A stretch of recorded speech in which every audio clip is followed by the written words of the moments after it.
السلام عليكم ورحمة الله وبركاته، كل سنة وانتم طيبين وسنة سعيدة عليكم. وأنا جاي النهاردة عشان أفكركم بفتوى الشيخ علي جمعة. اسمع الفيديو. احنا عارفين ان الحب مش حرام، ولكن الارتباط اكيد فيه حب. البنت بتسأل بتقول للشيخ علي جمعة في مجلس علم. طبعا الحب مش حرام، احنا عارفين الحب مش حرام، ولكن شوف ولكن دي بعدها ايه.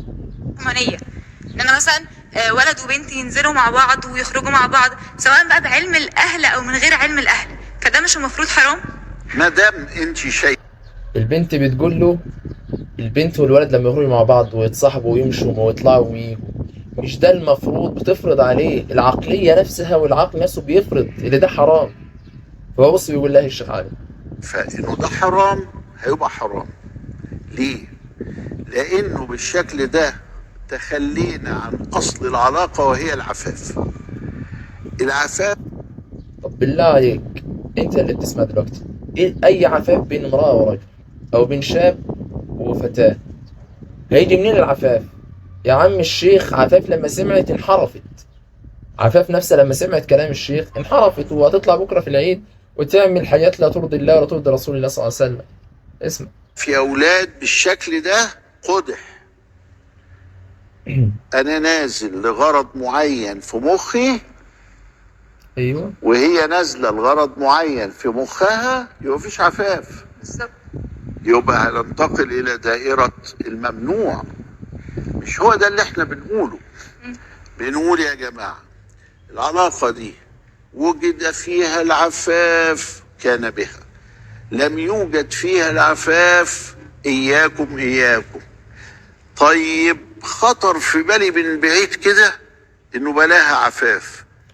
طب يا عم الشيخ، ما احنا كنا مثلا بدل ما نقول يوجد العفاف ولا لا يوجد والقصة الفاضية دي كلها، طب ما احنا من الأول نقول إن النبي صلى الله عليه وسلم قال إني لا أصافح النساء، إن النبي صلى الله عليه وسلم قال اتقي شر الشبهات، إن ربنا سبحانه وتعالى قال ولا تخضعن بالقول فيطمع الذي في قلبه مرض، إن ربنا سبحانه وتعالى قال وإذا سألتموهن متاعا فسألوهن من وراء حجاب.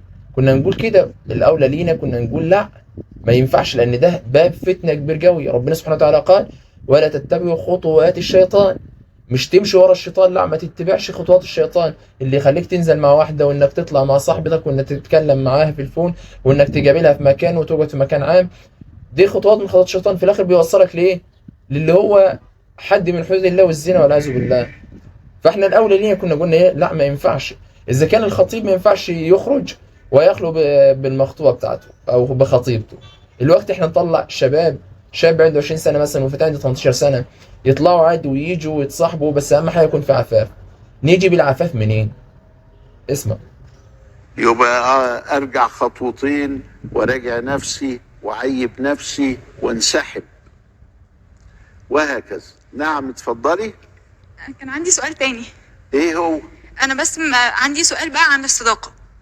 دلوقتي مثلا ولد وبنت اصدقاء او سواء في شله، تمام، بينزلوا يخرجوا مع بعض ويهزروا ويلعبوا وكل الكلام ده، هل ده حرام ولا لا؟ وما في. سؤال البت واضح. واحد وواحده اصدقاء بيهزروا ويلعبوا ويشدوا ايد بعضهم عادي ويخبطوا بعض ويجروا ورا بعض والدنيا جميله خالص، فبتساله هو ده مش حرام؟ المفروض اللي هو حرام. اسمع فتوى الشيخ بيقول لها ايه.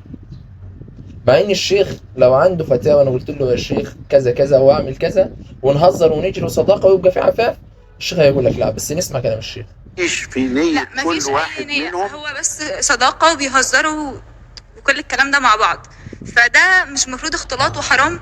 لا مش حرام. إيه اللي حرام فيه؟ سهله اهي. ايه اللي حرمه؟ كان في زمان ترند معمول، سالت الشيخ وقال حلال. فاكرين انتوا الناس دي؟ هو ده الشيخ اللي سالوا الشيخ وقال حلال. غدا في العيد هيحصل بلاوي، فهم سالوا الشيخ وقال حلال، فالمساله بسيطه. يعني الاختلاط ما بين الولد والبنت مش حرام؟ البشرية كلها كانت على حد الاختلاط. الشيخ بيستدل بالبشريه كلها كانت على حد الاختلاط. طب البشريه كلها كانت غلط، نيجي احنا نعمل الغلط بتاعهم؟ النبي صلى الله عليه وسلم والصحابه كانوا على حد الاختلاط؟ ايه هو الدين بيقول ايه؟ كمل.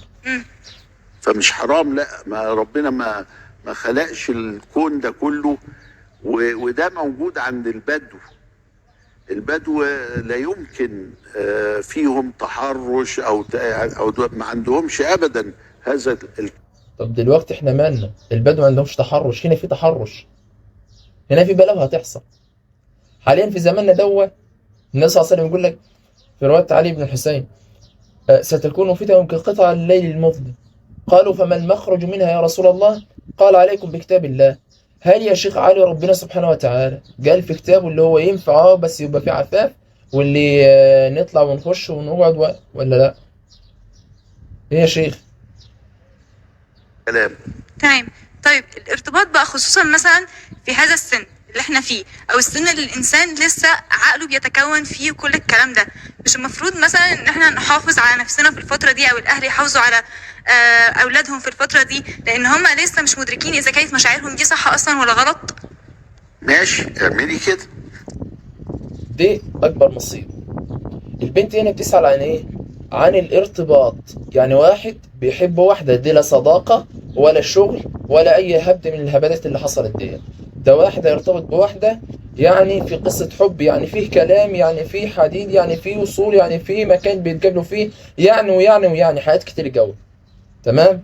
البنت بتقول له السن ده سن المراهقين، اللي هو شاب مراهق وفتاة مراهقة بيحبوا بعض وبيتكلموا في التليفون وبيتقابلوا وبيخرجوا. هو مش المفروض اللي ده حرام واللي ده بعيد والقصة دي كلها؟ الشيخ يرد قال حرام، الشيخ بيقول لها افعليه، اعملي كده. يعني مثلا انت عايز تعملي كده اعملي كده، عايز تعملي كده، يعني فاهم انت ومجازك. يعني حاجة اعوذ بالله منه. يعني ربنا يسامحنا ويسامح الشيخ، ومحدش يسأل الشيخ تاني عشان هيقول له حلال.